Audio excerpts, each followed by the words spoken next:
नमस्कार प्रेक्षकांनो, कसे आहात सगळे? ठरलं तर मगचा आजचा भाग खूप भारी आहे. आता महिपत खूप प्रयत्न करत असतो या सगळ्यातून त्याची सुटका करण्याचा, पण अर्जुन त्याला चांगलं चढवतो. बघूया कसं काय झालं ते. आता फॉरेन्सिक रिपोर्ट सगळे आलेले असतात, त्यामुळे हरीशच्या डायरीचं सत्य उलगडा होणार आहे. बघूया कसं काय झालं ते. अर्जुन आता सगळ्यांसमोर म्हणतो चैतन्याला की मिस्टर गडकरी, तो रिपोर्ट तुम्ही प्लीज कोर्टाला आणि इथे उपस्थित असणाऱ्या सगळ्या आपल्या वकील मित्रांना वाचून दाखवा.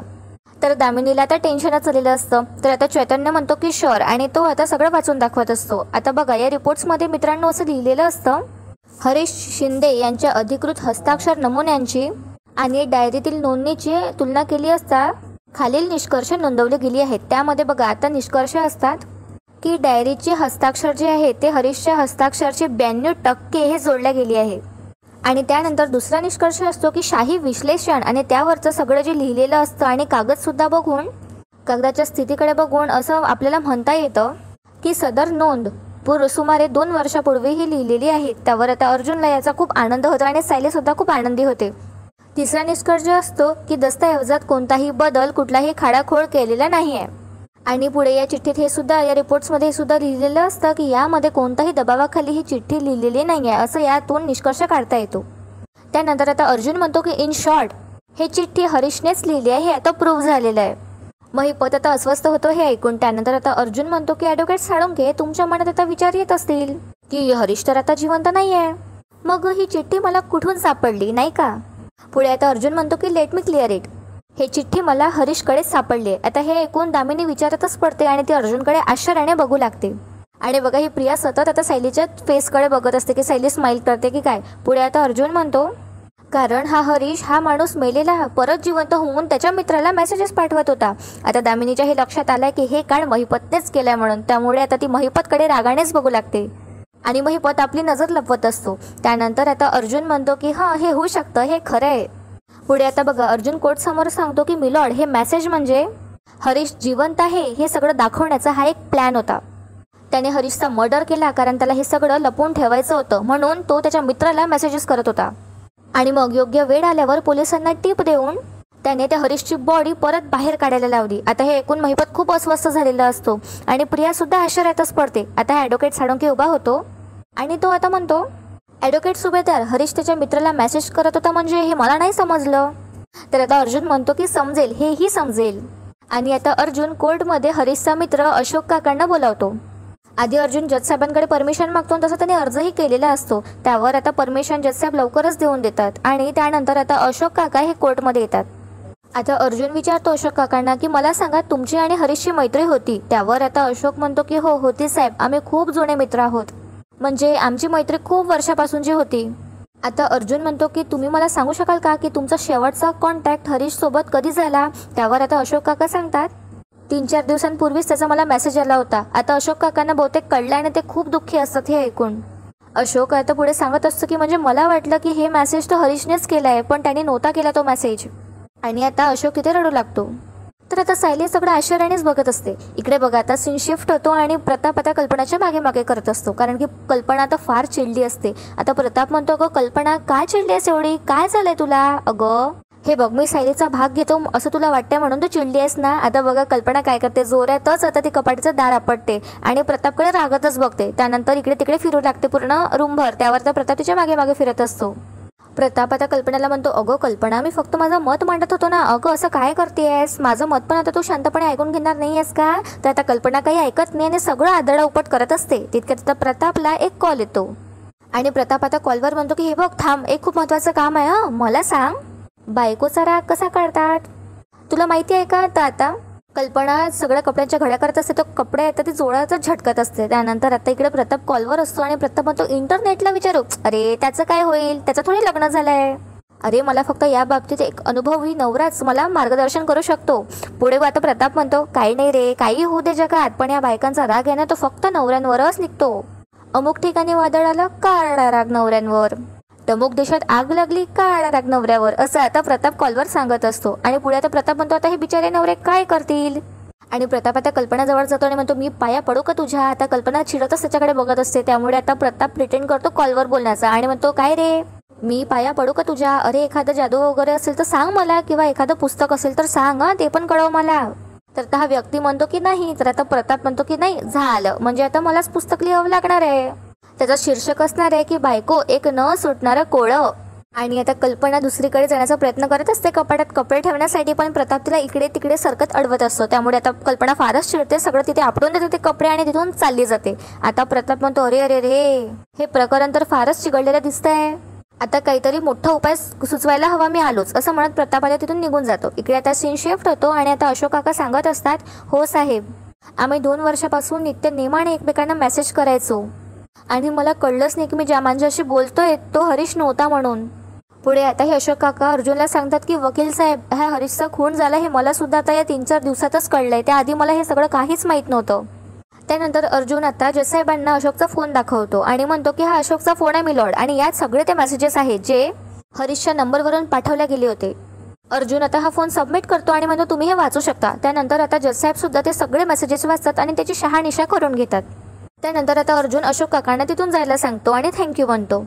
तर आता हा ॲडव्होकेट सडून उभा होतो आणि म्हणतो कदाचित हे मेसेजेस चुकून कोणीतरी पाठवले असणार अशोकला.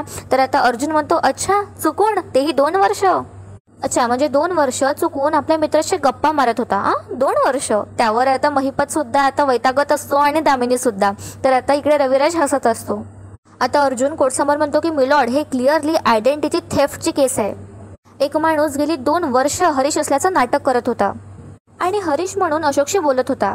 त्या माणसाकडे हरीशचं सगळं सामान होतं आणि त्यातूनच मला एक चिठ्ठी मिळाली आणि या पुढचा साक्षीदार माझा तोच आहे, म्हणजे पिंट्या.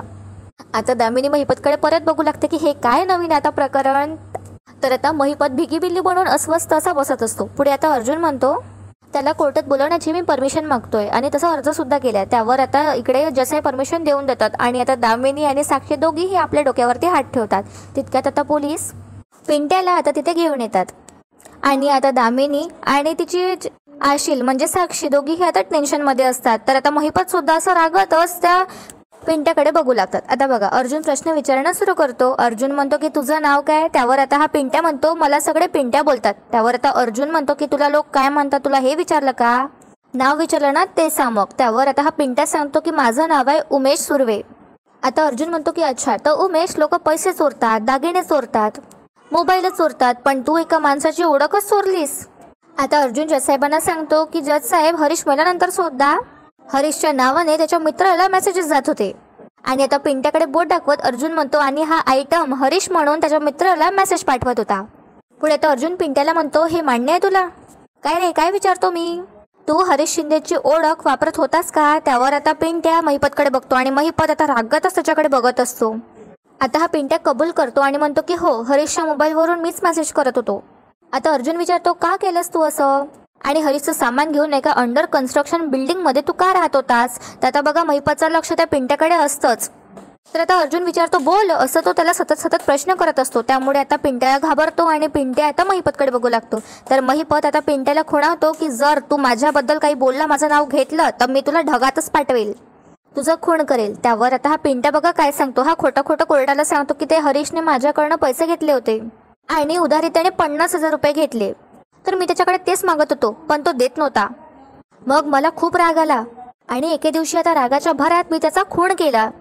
आता दामिनी आणि साक्षीला हे ऐकून आश्चर्यच वाटतं, कारण त्याने महिपतचं नाव नसतं घेतलेलं आणि महिपत आता आरामात असतो. पण त्याला माहिती नाही त्याची सुटका सुद्धा यातून नाही होणार. पुढे आता इकडे पिंट्या म्हणतो की हो, मीच त्याचा खून केला. आता अर्जुन विचारतो की तू केला हरीशचा खून. आता अर्जुन सुद्धा शॉकमध्येच असतो हे सगळं ऐकून. आणि आता दामिनी आणि साक्षीच्या लक्षात हे आलेलं असतं की महिपतनेच केल्या म्हणून खून, आणि त्या दोघीही आता महिपतकडे बघू लागतात. पुढे आता इकडे पिंट्या म्हणतो आणि मग मी त्याचं सगळं सामान घेतलं आणि मग त्याचा मी मुर्दा पाडला.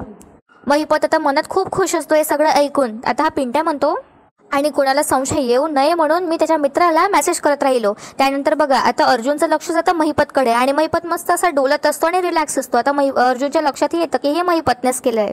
सायली आता रविराजला म्हणते की रविराज काका, हा तर सरळ खोटं बोलतोय. त्यावर आता रविराज म्हणतो की हो ना.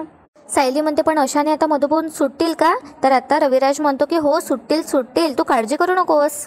ते दामिनी आता महिपतकडे बघत असते. तर महिपत असा दाखवतो की मी काहीच नाही केलेलं म्हणून तो चिल असा दाखवत असतो. इकडे आता अर्जुन म्हणतो मी लॉर्ड पिंट्या हे जे काही बोलतोय ना ते जरी सिद्ध झालं, हा जरी खोटी साक्ष देतोय तरी हे प्रकरण इथेच संपत नाही मी लॉर्ड. त्यानंतर आता साक्षी विचार करू लागते आणखी काय आता नवीन.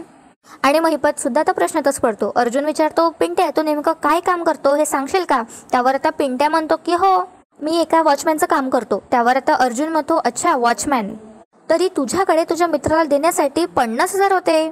बापरे पिंट्या, मला खरंच माहित नव्हतं की वॉचमॅनचा पगार की अगदी 1-2 लाख रुपये असणार म्हणून, कारण हा सहजच 50,000 देऊ शकतो ना याच्या मित्राला. पुढे आता अर्जुन म्हणतो, बरं आता मला सांग की तुझ्याकडे एवढे पैसे कुठून आलेत? तर आता हा ॲडव्होकेट साळुंके उठून उभा होतो आणि म्हणतो, ऑब्जेक्शन मिलॉर्ड, पिंट्याने पैसे कुठून घेतले आणि काय केलं याचा या केसशी काय संबंध? त्यावर तर अर्जुन म्हणतो, संबंध आहे मिलॉर्ड आणि मी तेच प्रूव्ह करण्याचा प्रयत्न करतोय. तर आता जज साहेब सुद्धा अर्जुनच्या बाजूनेच निकाल देतात. अर्जुन आता विचारतो की बरं पिंट्या सांग, अरे तुझं तर नाव उमेश बरोबर, हां तर मग ज्या कन्स्ट्रक्शन साईटवरती तू लपून बसला होतास ते कन्स्ट्रक्शन साईट कोणाच्या नावावर होती? कारण तू तिथेच वॉचमॅन होतास ना. त्यावर पिंट्या म्हणतो की हो. तर अर्जुन म्हणतो, मग सांग मला, तुला माहिती आहे का ती कन्स्ट्रक्शन साईट कोणाची होती? म्हणजे कोणता बिल्डर ती बिल्डिंग बांधत होता हे तू सांगू शकशील का? त्यावर आता पिंट्या हा महिपतकडे बघत असतो आणि महिपत त्याला परत डोळे दाखवतो. आता हा पिंट्या घाबरतो आणि म्हणतो, नाही मला नाही माहिती बाबा. पण आता अर्जुन म्हणतो, अच्छा पण मला माहिती आहे. अर्जुन आता समोर येतो आणि म्हणतो, मिलॉर्ड हा जो पिंट्या आहे हा माणूस हरीश बनून ज्या बिल्डिंगमध्ये राहत होता ती बिल्डिंग महिपत शिखरेची आहे. आता सगळेजण महिपतकडे बघू लागतात. महिपतने इथे माती खाल्ली आणि आता दामिनी सुद्धा रागातच तिच्याकडे बघत असते. पुढे आता अर्जुन सांगतो की ही जी कन्स्ट्रक्शन साईट आहे ही SS बिल्डर्सच्या नावाने आहे आणि ती महिपत शिखरेची आहे. आता सैलीला सुद्धा खूप मोठा धक्का बसतो आणि सैली आता महिपतकडे बघू लागतो. अर्जुन सांगतो ती बिल्डिंग महिपत शिखरेच्या नावाने रजिस्टर्ड आहे. जज साहेब आता हे सगळं नोट करत असतात. पुढे आता अर्जुन सांगतो, विलास मर्डर केसमध्ये या महिपत शिखरेची मुलगी साक्षी हे संशयित आहे आणि कोर्टात खूप वेळा खोटं बोलल्याबद्दल ती जेलात सुद्धा गेली होती. तिला तुरुंगवास सुद्धा झाला होता. मग हा पिंट्या नावाचा माणूस नेमका कन्स्ट्रक्शन साईटवर कसा लपला होता, तेही या महिपत शिखरेच्या कन्स्ट्रक्शन साईटवर. आता ॲडव्होकेट साळुंके म्हणतो, ॲडव्होकेट सुभेदार, गुन्हेगार तर कुठेही लपू शकतो.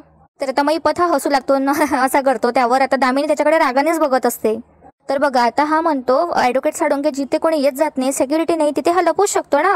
अशी जागा त्याला मिळाली म्हणून तो तिथे लपला, दॅट्स इट. त्यावर आता अर्जुन म्हणतो, म्हणजे तुम्ही सुद्धा हे मान्य करताच की हा पिंट्या हा उमेश खरा वॉचमॅन नव्हताच, तरीही सुद्धा महिपत शिखरेच्या कन्स्ट्रक्शन साईटवर तो होता, राईट? आता अर्जुनने ॲडव्होकेट साळुंकेला त्याच्याच प्रश्नामध्ये फसवलंय बरं का, आणि त्याचा आता तोंड पडतो. त्यावर आता अर्जुन जज साहेबांना म्हणतो की मिलॉर्ड, विलास मर्डर केस आणि हरीश मर्डर केस या दोन्ही केसेसमध्ये महिपत शिखरेचं नाव आलंय. याचा अर्थ काय होतो मिलॉर्ड?